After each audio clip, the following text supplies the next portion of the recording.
أعوذ بالله من الشيطان الرجيم. بسم الله الرحمن الرحيم. ومن الناس من يقول آمنا بالله وباليوم الآخر وما هم بمؤمنين يخادعون الله والذين آمنوا وما يخضعون إلا أنفسهم وما يشعرون. آیت 8 سورة بقره. این سورت نامهای زیادی داشت و مدنی سورت بود.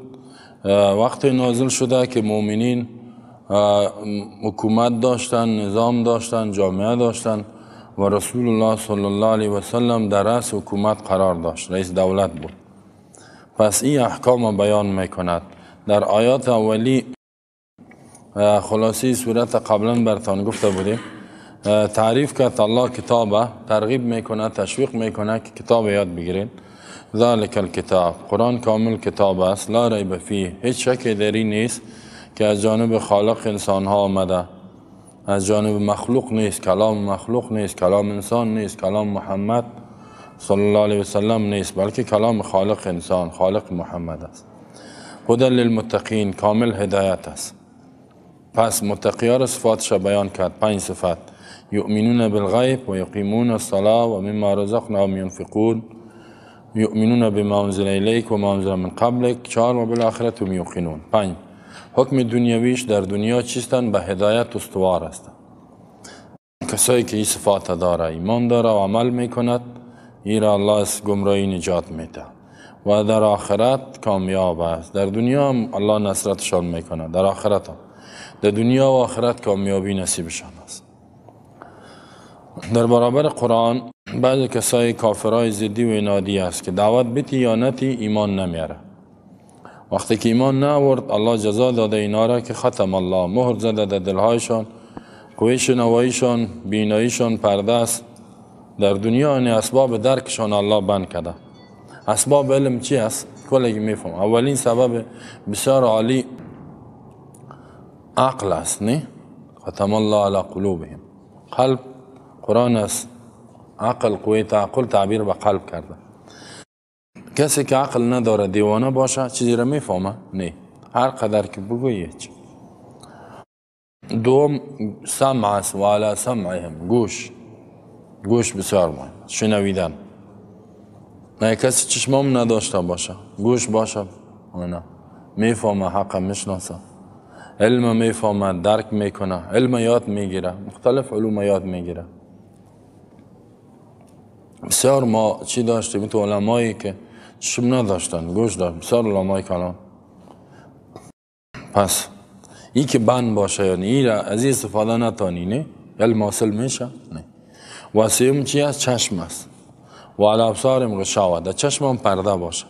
چشم انسان میتونه حق ببینه، علم حاصل کنه، درک کنه، مختلف علوم، مختلف هنرها را کسب کرده میتونه. چشم اینان الله میفرماید قوی تعقل از اینان بند شده، قوی شنواییشان بند است، بیناییشان حق دیده نمیتونن، شنیده نمیتونن، سرش فکر کرده نمیتونن. پس این جزای دنیایشان. در آخرت عذاب عظیم، عذاب با صفت عظمت، عذاب دائمی را میگن. عذاب دائمی همیشگی بر اینا است. اینجا بعضیا اینطور میگن که سوال جواب دادیم ما که الله که مهر زده خی گناه از اینا چیست؟ ما جواب دادیم قرآن خودش جواب میده که بل طبع الله علیها بکفرهم، الله به سبب کفرشان مهر زد و این جزای کفره و مثالایش بیان کردیم. حدیث رسول الله صلی الله علیه و کسی که یک گناه را میکند در قلبش چی زده میشه؟ یک داغ سیاه. اگر توبه کرد، پشیمان شد، عمل خود اصلاح کرد، سعی قلب میشه، پس پاک میشه. اگر نه که نکرد، دیگه داغ سیاه بالاخره قلب پوشانیده میشه.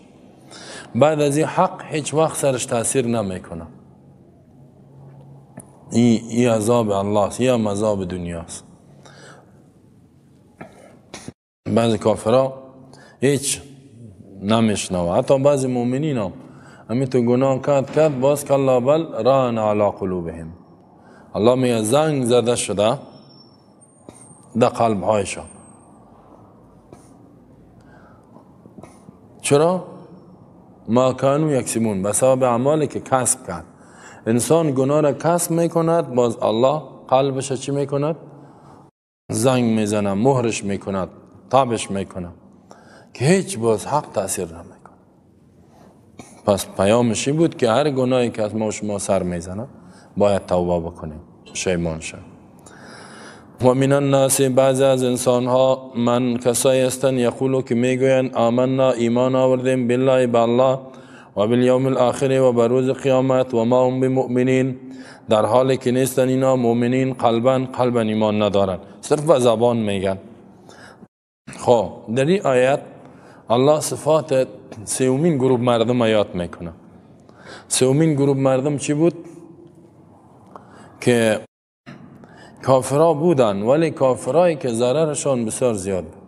از این کافرهای که آشکارا در میدان خود کافر میگن، از این که در اینا ضررش زیاد بود. اینا کافرهای پنهانی بودن، قلبا کافر، در ظاهر مومن. در ظاهر میگفتن ما ایمان داریم، نماز هم میخواندن. ان المنافقین یخادعون الله و اذا قاموا الى الصلاه قاموا كسالى، نماز هم میخوان. یراؤون الناس ولا یذکرون الله الا قلیلا. حج میرفتن، در جهاد میرفت، در جهاد خودش کافره، جهاد هم میکن، میرفت تا جای پس میامد، در جنگ یک گب میشد فرار میکرد، در گریز اول میبود، دمو جنگات آخر میبود، مقصد میرفت. چرا یه عماله میکرد؟ تا که بر مردم نشان بده، تا که نشان بده که من ایمان دارم. در نماز میامد، در جماعت میامد، در جماعت نماز اعلان میکرد، قرآن میگه نماز میخوان. اما در غیاب پنهانی مسلمان ها را جامعهش اسلام از ضربه میزد، توطیه میکرد، گپای بد میزد، مسلمان ها را میخواست که در بینشان بجنگانه، قوتشان ختم کنه، از داخل کار میکرد. این طور کافر ضررش زیاد است. به می خاطر الله در قرآن اینا را منافق گفتن. منافق کسایی که چل فریب اینا میکنن، خد و فریب میگه، نفاق. الله در قرآن میگه جزای از اینها در آتش جهنم در پایین ترین طبقه. این المنافقین فی الدرک الاسفل من النار. منافق در طبقه پایین ترین آتش است، هیچ کس نجاتش داده نمیده. چند قسم منافقین است در نظر قرآن و اسلام؟ سوال جوابش است که 3 قسم منافق است. یکی منافقایی بودن که در قلبشان شک بود، در سورة انفال الله بیان کرده است. یک منافقایی بودن در قلبشان چی بود؟ شک بود. که شک میکردن. شکی معنا که نه این طرف تایید میکنه نه اورا، هر دوش میگه صحیح است. کافرم میگه تو خوب آدم هستی، ایران میگه، ولی اسلام قبول نداره. زیادتر مسلمان ها را رد میکنه.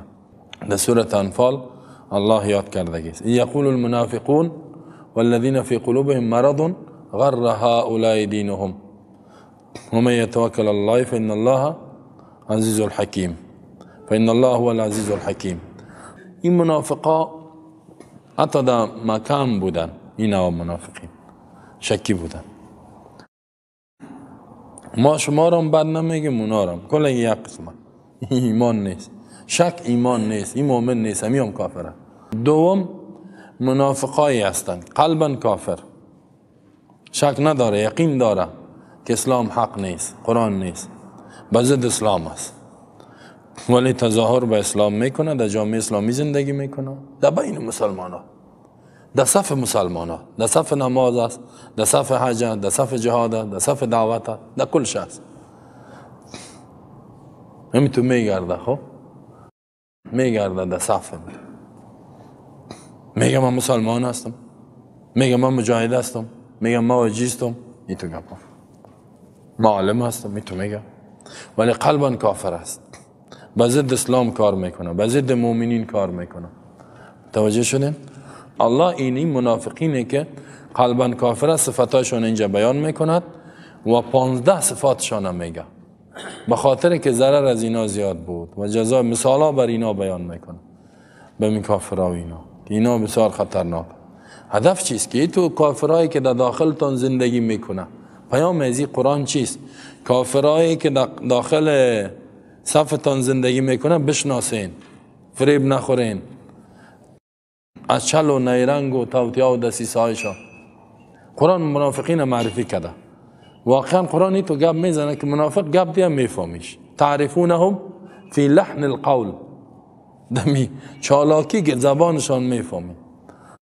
قربان اسلام شام، قربان قرآن شام، قربانی کتاب ما چش میکنه تیز تیز میمانه. مولوی صاحب بسیار خوب گپا زدی، مولوی صاحبی تو از این گپاش فهمیده میشه که از قلب نمیبرایه، خب فقط به زبان است. قرآن میگه که انهم خشب مسنده، چوبایی که استادش کنی چوب باریت برش بگوی هیچ میفایده، سرش گپ حقی تاثیر نمیکنه. این تو کافرها باید مؤمنین این تو کافرهای داخلی که در جامعه است، در تحت نظام است شناخته شود. هدف است مسلمان باید خواب برده نباشه. نگوید که هر کسی که چی میگه یکم تو؟ هر کسی که الله اکبر گفت ما میگیم جل جلاله. هر کسی که الله اکبر گفت ما میگیم جل جلاله. هر کسی که اسلام گفت ما پشتش میدویم. نه، ما باید بشناسیم این واقعا اسلام میخواه نمیخواه. این چه قسم آدم است؟ الحمدلله منافقه که کتش بشینی گپ دیم. من خودم در می درجه هستم، کتش بشینم 10 دقیقه گپ دیم میفهمم که ایمانش در کجاست، در کدام درجه داره نداره میفهم. حالا چند دانه سوالش کنم میفهم چه قسم آدم. و کسای منافقین وسط دنیا هست. منافقین وسط دنیا، به خاطر دنیا در جای 6 تا عالم مفتی هستن، منافق هستن، ایمان ندارن، مفتی است، فتوا میدن وسط دنیا. گپ که میزنن ما میفهمم، از این گپایش میفهمم که الله نجات بده. این دوم قسم است. این هر دو قسم کافر است. سوم قسم منافق ایمان داره قلبا هم به زبان هم، ولی صفات منافق در وجودش است. اعمال نفاق داره، اعمال نفاق. این را باز کافر گفته نمیشه، ولی خطرناک است. خطر است بر انسان. بازور رسول الله صلی الله علیه و در حدیث، در یک حدیث میگه آیت المنافق ثلاثه، در دیگه میگه آیت المنافق 4 گفتگی است. 3 کس چی است؟ اذا حدث کذب، گپ که میزنه بیان میکنه دروغ میگه. یک صفتش بسیار دروغ میگه. یکی خود دروغای مصلحتی است، او خیر جایز است. دروغ میگه بسیار شاخدار خطرناک دروغ که ضرر میرسانه. خب مردم فریب میده. در دروغ هدفش چیست؟ فریب دادن. شما ای تو مردم ها رو میبینین. اگر ما ای تو میگه رسیدیم ای تو کار میکنیم، می تو میکنیم، اسلام میخوایم، می میکنیم، دروغ میگه، مردم فریب میده.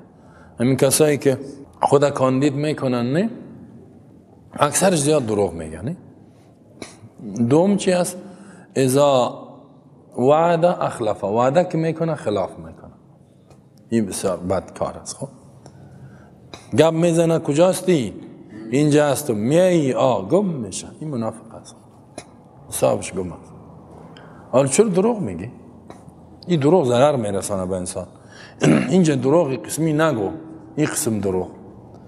مخاطر انسان یک کار داره، یک دیگه وقتی که بگو من نمیتونم میایین تو یک کار، کدام کار داری کار تا پیش ببر. وعده میکنه که این آمدم، اینجا هستم، اخلاف. از اول که وعده میکنه در قلبش چی نیست؟ وفا به عهد. نیام خطرناک. اولش وعده نکنی که وعده کردی با 100% تصمیم بگی که من به وعده وفا میکنم. باز اگر نکردی فراموشت شد یا مشکل، منافق نمیشی. اما اگر مشکل نبود، فراموش تام نشد، منافق هستی و این صفت منافق است. این تو وعده خلافا خب بسیار زیاد است. امی مسلمان های فعلی اکثرشی صفت ها دواد. افغانی باشه و دروغ نگوید. در 10 گپ 8 تاش که دروغ نگوید چارش نمیشه. 2 تاش اگر راست بگوید. اندسته که ما شما را در جامعه با دروغ عادت دادن. یک کسی را جای روان کنین که بیا بگویم کار کردیم، میگه نه. اول یک دروغ میگه نه، بعد میگه مزاق کردم، با پس راست خودم میگه. چرا؟ زیرا مرض شده برش دروغگویی. تا که دروغ نگوید چارش نمیشه. از این بسیار کوشش کنیم کل ما و شما. هشدار دیگه. سوم صفتش چیست؟ اذا اؤتمن خانه، امین میگردانیش، ریاست برش میتی، اداره را برش میتی که دهی خیانت نکو، خانه خیانت میکن، یا پول میزنه یا کار نمیکنه یا میته خرابی میکن. وظیفه را برش میتی، پیش ببر نمیبره. بایسکل برش میتی، میگه نگاه میکنی یا دو خیانت میکنه. موتر برش میمانی، میگه رئیس و سونه بری، خیانت میکنه، سوار میشه میگرده. خب اینی کلش خیانت هستی. دوا را برش میمانی، یک کسی دوای خدای جای مانده بود که دواست، ساعت یک هفته بعد آمد دوای ما چی کردی؟ گفت ما خوردیم. گفت خداش ما ظالم ها را جزای اعمال تا دوا را بر شما نبود، این بر ما بود، این ما مریض داریم. نه گفت والا شما ما خورده شدی را پیسه را برش میمانی، خیانت میکن. این بسیار بدکار است. خب این تو خیانت، خب خیانت نکنی. خب اسلام برش قبول میکنه، در اسلام خیانت میکنه. ان عرضنا الامانت، اسلام هم امانت علی السماوات والارض. ریاست دولت امانت است. ابو ذر گفت که یا رسول الله استعملنی، مرا استعمال که ولی بسان. پیامبر صلی گفت یا ابو ذر انک ضعیف و انها امانه. ای ابو ذر تو ضعیف هستی و این امانت است، این ولایت امانت است. و یوم القیامت خزی و ندامه، در روز قیامت رسوایی و پشیمانی است، الا من اخذ بحقها، مگر کسی که حق از این انجام بده. و ادى ما علیها ما علیه، او چیزی که به بالایش است این انجام بده. رسول الله صلی ابو ذر گفت که من تو صلاحیت حکومت داری را نمیبینم، تو ولایت کردن نمیتونی، آدم نیک هستی ولی مدیریت کفایت دیگه کار است، مدیریت نمیتونی. هر مردم مدیریت نمیتونه. زن خوبان حالا میگن زنارن چطور است، خلیفه شده نمیتونه. مرد نمیتونه خلافت، هر مرد نمیتونه. زن خوب او یکم مرد است، هر کس نمیتونه. گپ در علم هم نیست. یکم تا میگم من که مولوی شدم شیخ القرآن و الحدیث من باید کلان باشم، اداره کنم. نه، اداره گپ جداست. در دوران خلفای راشدین وجود داشت. فرمانده جنگ کی بود؟ خالد بود. چرا خالد؟ زیرا خالد یک قماندان قوی بود، مسلکی بود. خب ولی صحابه نگفت که یا رسول الله قماندان جنگ اونا را تعیین کردی؟ خالد ما فضیلت ما بالاست. یعنی خالد از جمله اولون و سابقون الاولون نیست من المهاجرین. خب پس آن ایمان آورده، این ده سال ششم ایمان آورده. ولی در جنگ فرمانده عمومی رسول الله صلی دائم تعیینش میکنه. این سیاست اسلام هم میتونه است. خب هر کس کفایت کاریش میبینه. یک جای یک کسی بودیم، مرا گفت اینجا مولوی صاحب کلان تعیین نکنه. گفتم هر جای مولوی صاحب کلان تعیین نمیشه، او کلانی و اداره کار خود داره، قماندانی و شجاعت این کار خود داره. پس امانت خیانت میکنه. و دیگه چیز یک صفت دیگه در حدیث آمده اذا خاصم فجر، جنگ که میکنه بیا بگی میکنه، دو دشنام میده، ای به پدرت، ای به مادرت، ای به این دو دشنام. مثل که بعضی زنان ایزویات عادت داره دو دشنامه. زن طایفه عادت زیاد است، مگر زنای با تقوا کونا بسیار سنگین هستن. دیگه بعضی مردم هم تو لچر هست، نه لچر بیاب است. یکم تو میگی بیاب نزدیکش نشی، بیاب چی؟ دو دشنام می شور به خود دو میزنه. همین دو دشنام صفت منافق است. مومن هیچ وقت دو دشنام دهنش باید گپ بد نبره. اگه کسی دشنام هم داد تو خب بد کرد، تو نگو دیگه، تو دیگه این گپ نزن، تو این الفاظی او یاد کرده تو هم شروع میکنی. این خود دیگه دیگه الله اینا رو کوشش کنیم که از اینی صفات منافق ما و شما چی شویم؟ دور شویم. فهمیدیم؟ اگه ما و شما رو خب دروغ عادت دادن، اگه یکم دروغ گفتیم مو متضرر میشد، پس برش زنگ ده بگو میبخشی که دروغ گفتم، این تو گپ است. فهمیدین؟ بعد از این دیگه دروغ، خیانت خائن منافقت، دروغگو منافقت، وعده خلاف منافق است، وعده خلافی. و البته منافق عملی، منافق اعتقادی نه. منافق چند قسم بود؟ بعد نظر قرآن سه، اصلش دو قسم است، اعتقادی در اعتقادی دو قسم است، عملی. ما شما باید از هر دو نفاق دور شویم. اینی بسیار مهم. کاش که این جماعت خوب شود، همه این جماعت هم خوب شود، دیگران جور میشن. نگوین همین خانم ها میان، این ما شما نه، همین جماعت. و من الناس، این منافقین است که کافر هستند. و من الناس، اینا در کجا بودن این منافقین؟ در مدینه. مدینه را شما میفهمین، یهود هم بود در بینشان، مشرکین هم. بعضش مشرک بودن سابقشان، یهود در بینشان منافق بود، هر دو. و میفهمین که در مدینه چند گروه یهود زندگی میکرد؟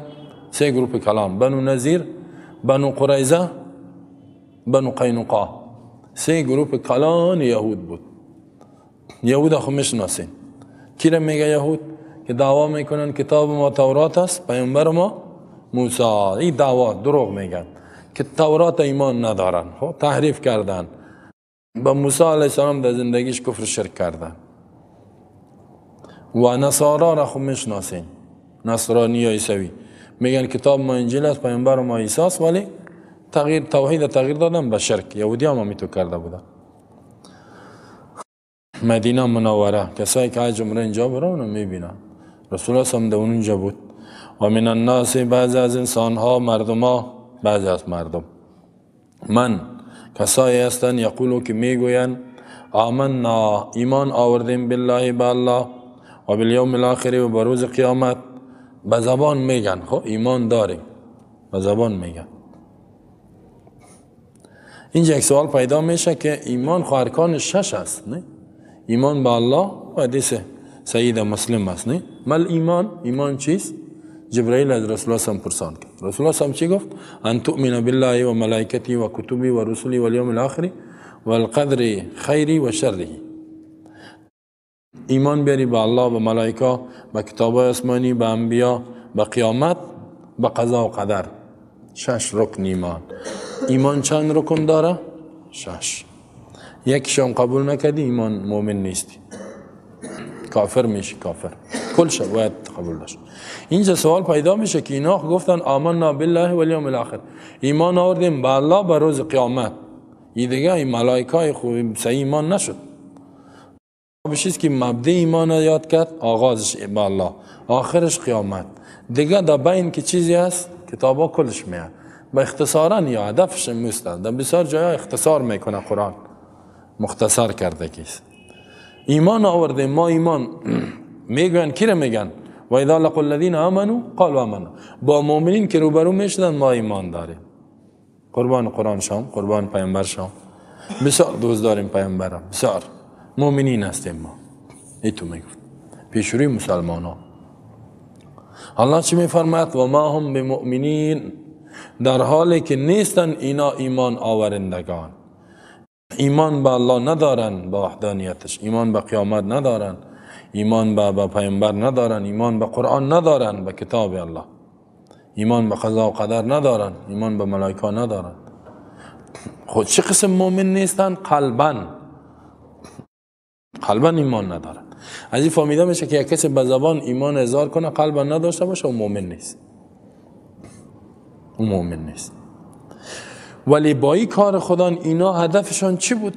چرا این گپا میگفت؟ در اینجا چند صفت منافق یاد شد؟ 2 دانه. به زبان میگه ایمان دارم، قلبا ایمان ندارم. بسیاری منافقای دیگه هم که هست مسلمانو، به زبان یک گپا میگه، در قلبش او گپ نیست. به زبان میگه، در قلبش نیست. مردم فریب میده. اینجا سوال پیدا میشه چرا به زبان میگن قلبا ندارن؟ چرا؟ الله میفرماید یخادعون الله، این دلیلش. والذین آمنوا وما یخدعون الا انفسهم وما یشعرون، فریب میدن اینا الله را به گمانشان. والذین آمنوا، مؤمنین فریب میتن. خب حقیقتا فریب میتن یا نه؟ الله میگه نه، حقیقتا نمیتن. وما یخدعون، فریب نمیتن اینا الا انفسهم، مگر نفسانشان. خدا فریب میتن، خدا فریب میتن. وما یشعرون، شعور ندارن، علم ندارن، نمیفهمن که ما خدا فریب میتیم. در اینجا 2 صفت دیگه منافق، یک فریبکار است، دیگه علم شعور نداره، یک جاهل بدبخت است. خب یخادعون، خدا چی را میگه؟ خدا پنهان کردن میگه. خدایی را میگه که در ظاهر یک گپ میگی، در ظاهر هدفت آنچه که میگی در قلب تو نمی باشه. فهمیدی؟ در ظاهر یک موضوع یک گپ میگی و او ظاهری الفاظت یک هدف میرسانه، اما او هدف در قلب تو نیست. تو هدف نمیخوای، تو میخوای دیگه چیزا. مثلا اینا که میفتن ما ایمان داریم، نه در ظاهر هدفشان این نبود که ایمان خدا را اظهار کنند که ما مسلمانیم. هدفشان چی بود؟ فریب دادن. خدا میره میگه هدفشان فریب دادن بود. فریب میدهن اینا الله را. اینجا سوال پیدا میشه کسی خود الله را فریب دادن نمیتونه.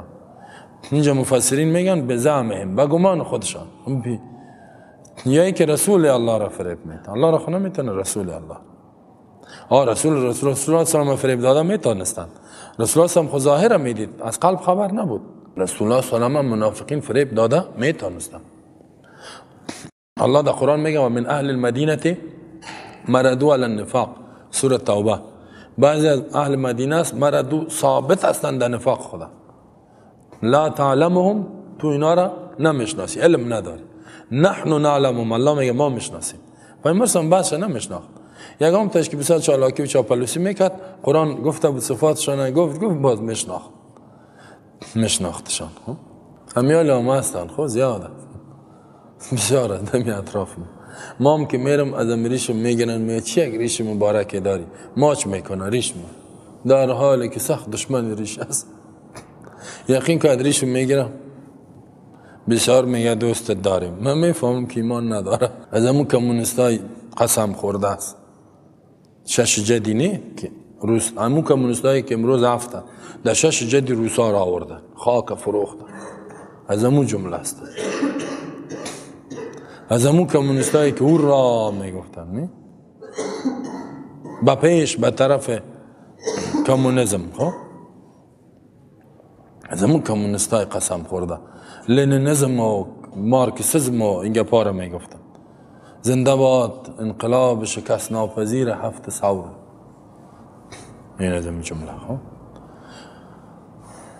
زنده باد دوستی خدشه ناپذیر افغان شوروی. دانش از نمک پر میشد. خب افغان شوروی استان شوسو کرد، افغانستان هیچ. افغان شوروی دوستی خدشه ناپذیر. خدشه چیه؟ خطام کسی دی دوستی کش کرده نمیتونه که خرابش کنه. یعنی روسا تا ابد اینجا هستن تا قیامت. خبر نه که الله تو ذات اینجا است که در ظرف 10 سال بینیایشان در خاک مالی یا چند تم افغانای مجاهد خیستن. چنان گریز کرد روس هر قدر گفتن استاد شو گم رفت. این از این جمله مردم عالی هستن. متاسفانه بعضش استاد هم پروفسور هم هست. خب پروفسور باز مرا که میبینه ریشو میگیره بسیار دوست داره. خب خیر ببین ما میگم لطفتان است، ما را دوست داریم.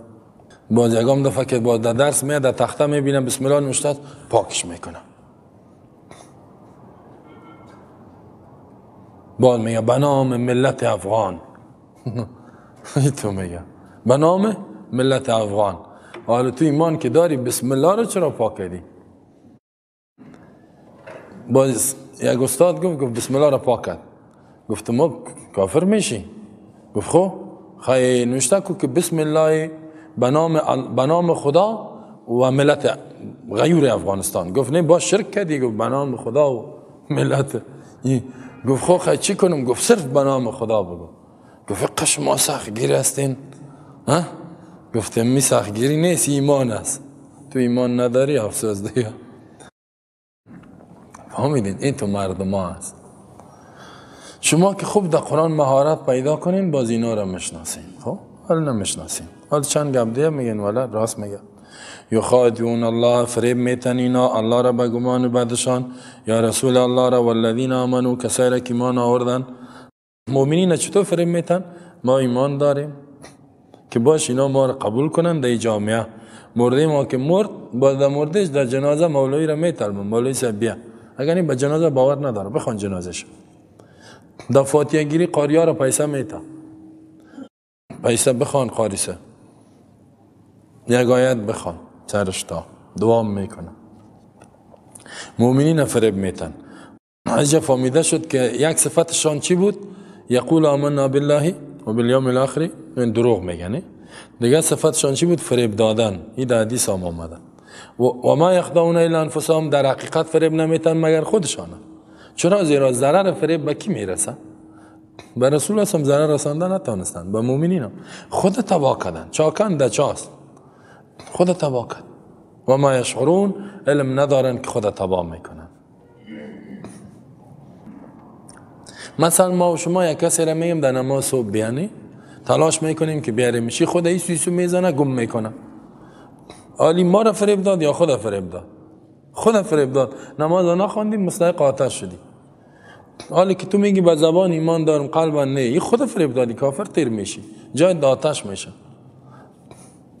فی قلوبهم مرض فزادهم الله مرضا ولهم عذاب علیم بما كانوا یکذبون. در اینجا دلیل است از برای آیت دوم. در آیت دوم الله گفت فریب میتا. اینجا سوال پیدا میشه که چرا فریب میتا؟ این فریب از کجاست؟ منبع فریب در کجاست؟ منبعش الله میگه قلب است. قلب در قلبش مرضی است. یادم مرضی است، در قلبش مرض است، به این خاطر فریب میتا. فی قلوب مرض، در قلب های از اینا مرض است، شک و نفاقت. فزادهم الله مرضا، زیاد میکند الله مرض اینا را، یا زیاد کند الله مرض شانه، کفر شانه، شک شانه. ولهم عذاب علیم بما كانوا یکذبون، از برای از اینا عذاب دردناک است، دردناک از برای منافقین. چرا؟ بما كانوا یکذبون، به سبب از اینکه اینا همیشه دروغ میگن، همیشه دروغ میگن. در قلبش چی است؟ الله میگه چرا مردم فریب میتن؟ فی قلوبهم مرض، در قلبشان مرض است. مرض دو نوع است، که مرض جسمی است که این مریضی های مختلف نه، سردرد و پای درد و چربی خون و مچم روماتیزم شد و چی شد، فشار بالا رفت، قلب، تکلیف قلبی. دوم مرض قلبی معنوی است، مرض معنوی و قلبی، مرض عقیدتی. اینجا هدف از مرض چی است؟ مرض عقیدتی. فی قلوب مرض، در قلباشون مرض. کل مفسرین میگه ای شک کن و نفاق، شک است، نفاق است، فریب است، کفر است در قلب هایشان، مرض کفر است، شرک است، حتی مرض شرک هم گفتم، شرک است، مرضی استن اینا، مرضی، مریض است آدم. یکم تا مولایی های اصطلاح را میفهمه، یک تا که به گپ دیه عقیدش خراب باشه میگه این مریض است، دیگه مولایی میفهمه یعنی که مرض شرک داره. یکم تا را میگن مریض است، یکم تا را میگن مرضی است. مرضی معنوی هم است، عقیدش یعنی خراب است. خب وقتی که در قلبشان مرض است، اینا قلب که ناپاک بود، از جای ناپاک گپ چی میبره؟ ناپاک میبره. اینجا که پاک باشه، در زبان هم گپ چی میبره؟ در اعمال هم گپ خوب میبره. یکم تا را ببینی نماز نمیخوانه، نه؟ روزه نمیگیره، حج نمیکنه، قرآن نمیخوانه، که باز بگویش چرا این کار نماز نمیخوانی؟ میگه قلب پاکو، قلبم پاک است، این مردار پلیت. اگه قلب تو پاک باشه تو چطور نماز نمیخوانی؟ یکم صوفیای گمراه میتور است، کمونستان هم صفتشانه، منافق طایفه همی. حال چرا نماز نمیخوانی؟ میگه قلب پاکو، قلب ما پاک است، ایمان ده اینجاست، میگه اینجا بسیار پاک است. خب اگه ایمان ده اینجا باشه، خیلی چرا شراب میخوری؟ قلبم پاک است. چرا ارتباط نامشروع داری؟ میگه قلبم پاک است. حالا اگه قلب پاک باشد، از منبع پاک، اعمال پاک، صاف، گپای صاف، تو خود گپ عملت خراب، زبانت خراب، کارت خراب، تو چطوری میگی قلب ما پاک است؟ در حالی که رسول الله میفرماید که الا ان فی الجسد لمضغه، حدیث است، خبردار در جسد یک توتی است، اذا صلحت صلح الجسد كله، او که اصلاح شد کل جسد اصلاح میشه، و اذا فسدت، وقتی که او فاسد شد، فسد الجسد كله، جسد و اندام، چشم، گوش، کلش فاسد میشه. کدام است؟ رسول الله گفت الا خبردار و هی القلب، و توته چی است؟ قلب است، قلب. ای که اصلاح شوه، ای که پاک شوه، ای که صاف شوه، ای که تزکیه شوه، ده ای که توحید جای بگیره، ایمان قوی جای بگیره، کل دیگه چیزا چشم گوش همه درست میشه. الله میگه قلب از اینا مرضی، قلبش ناپاک از مرداری است که اعمالش ناپاک است. نه قلب های از اینا مرض است، فزادهم الله مرضا، الله زیاد کند برای از اینا مرض شانه. فزادهم الله دو معنا، یا جمله انشائیه دعایی است، دعا زیاد بکنه الله مرض از اینا را، کفر شانه، شرک شانه، شک و شبه شانه، نفاق شانه، الله قار سرش زیاد کنه. یا این که جمله خبری از زیاد میکنه الله برای از اینا مرض شانه. مرض چطور زیاد میشه؟ هر قدر گناه و شرک و کفر کرده میری دیگه هم چی میشه؟ زیاد شده میره. مثل که در سوره آل عمران الله میفرماد ولا يحسبن الذين كفروا انما نملي لهم خير لانفسهم، گمان نکند کافرها که ما مهلتی که ما میتیم برای وجود و نفسشان به خیرشان باشه. نه، انما نملي لهم ليزدادوا اثما، جزی نیست ما برای اینا مهلت میتیم تا که گناهشان چی شود؟ زیاد شده زیاد شده زیاد شده بر. ولهم عذاب مهین، از برای اینا عذاب رسوا کننده است. الله زیاد میکنه مرض اینا را. ولهم عذاب علیم، از برای اینا عذاب دردناک است، دردناک در دنیا و آخرت، خصوصا در آخرت آتش است. چرا؟ بما کانوا یکذبون، بسبب از اینکه اینا همیشه دروغ میگن. کانو ماضی که با بالای مضارع داخل شد معنای دوام، همیشه دروغ میگن، هیچ توبه نمیکنه، همیشه دروغ میگن.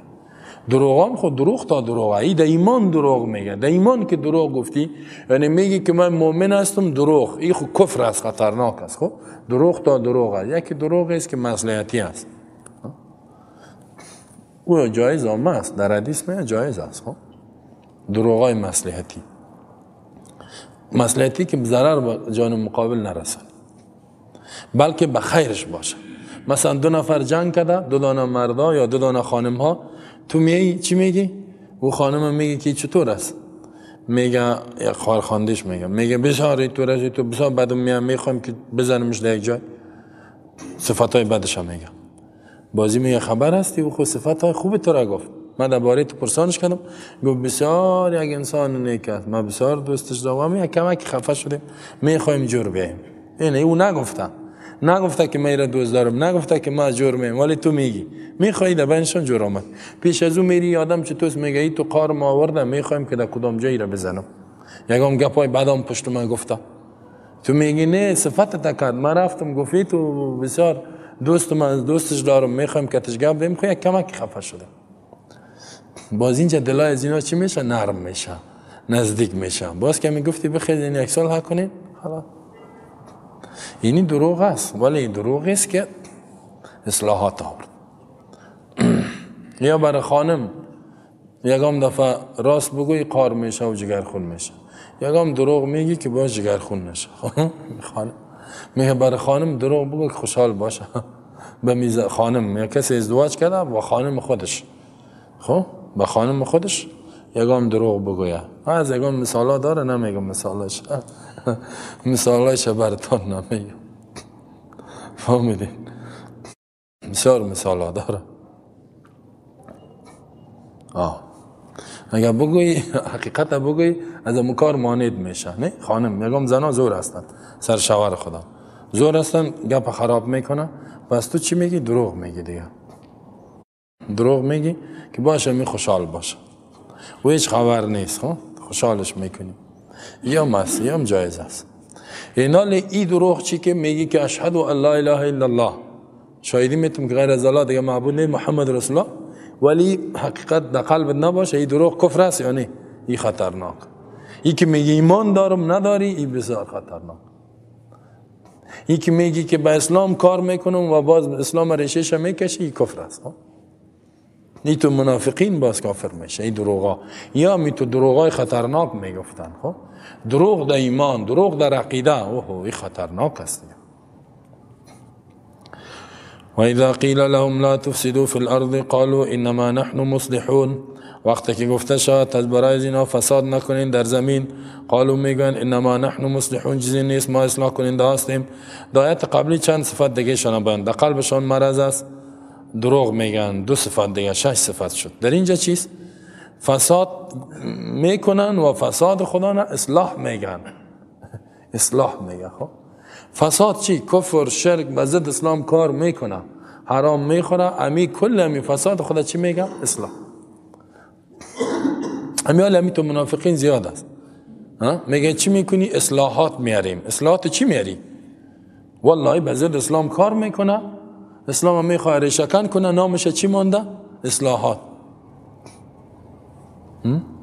نامش اصلاحات مونده. اصلاحات چی اصلاحات میاری؟ تو خرابی کرده رایستی. حالی تلویزیون ها را ماندی عیاشی کرده رایست، مردم به فحشا برده رایست. میگه همی اصلاح هست. همی فساد، همی بی‌حیایی را، همی رشوت، همی سود زیاد کرده رایست، اختطاف، دزدی، بی امنی، کل نمیره چی میگه؟ کلش اصلاح میگه. حالا کافرها را قوت داده رایستی در سرزمین، نه؟ کافر قوت داده رایستی، نامش چی میمونی؟ اصلاحات. هی صفت منافقه. فساد خدا اصلاح میگه. والله اصلاح وقیره فساد میگه. و اذا قیل، وقتی که گفته شود، لهم از برای منافقین، کی بگوید برشان؟ گفته شود پیامبر بگوید، صحابه بگوید، مؤمنین، دعوتگرا، آدمای نیک، علمای برحق. چی بگوید؟ لا تفسدوا فی الارض، فساد نکنین در زمین. فساد چی است؟ کافر یا دوستی میکنن زیاد. کتی کافرها یک جای به ضد ما توطیه گپ میزنین، چرا تو فساد کفر میکنین؟ این در اصل فساد عقیده کفری است. خب در آیات قرآن میاد فساد نکنین در زمین، برای کفر و شرک شایع نکنین در بین مردم. چی میگن؟ قالو، میگوین اینا، انما نحن مصلحون. انما کلمه حسره، جز این نیست، ما کار ما فقط چیست؟ اصلاح. ما نحن، ما هیچ کاری نمی کنیم الا اصلاح، مگر اصلاح. یعنی کار ما فقط اصلاح. سعی کنین اینجا اصلاح را در وجود خود منحصر کردن. مصلح فقط ما هستیم.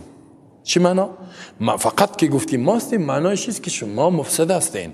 یعنی اینجا تعریضاً صحابه را مفسد گفته، مؤمنین را مفسد گفت. مفسدین خود شما هستین. میگه ما خود فقط اصلاحات میکنیم. یعنی همی عقیده کفری های خدا اصلاح میگه. و ایمان ما و شما را، اعمال ما و شما را چی میگه؟ فساد میگه. این صفت منافق است. انما نحن مصلحون. اصلاح را اگر ما بگم که اصلاحات تدری جامعه فقط من میارم، از چی فهمیدم میشه؟ که دیگر را اصلاحات نمیاره. مگر نه که گفتیم ما هم یکی از مصلحین هستم، یکی از مصلحین، ها؟ از این فهمیده میشه که دیگران مصلحین است. اگر نه که گفتم فقط و فقط مصلح ما هستم، اگر اینو بگم فقط و فقط عالم ما هستم در این منطقه، از چی فهمیده میشه؟ که دیگه مولوی صاحب هیچ عالم نیست. این هم کلمه حصر بیان کرد. خب پس اینجا 2 صفت از اینا فساد میکنه، فساد خود اصلاح میگه. در مسلمان هم می تو زیاد داریم. خب فساد خدا چی میگه؟ اصلاح. مثلا چی میگه؟ این ریش است. مولوی صاحب امیریش تا اصلاح نمیکنی. اصلاح این خب فساد است. نه اصلاح چی معنی؟ کمش کنی ذره. کم کردن خب فساد است. خب این دیدین که فساد اصلاح میگه. این تو آدم ها را خود زیاد دیدین. یک ذره اصلاحش کو. چطور؟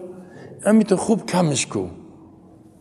باز که خوب دگام کم کنی، دگام بیخی لشمش کو میگه.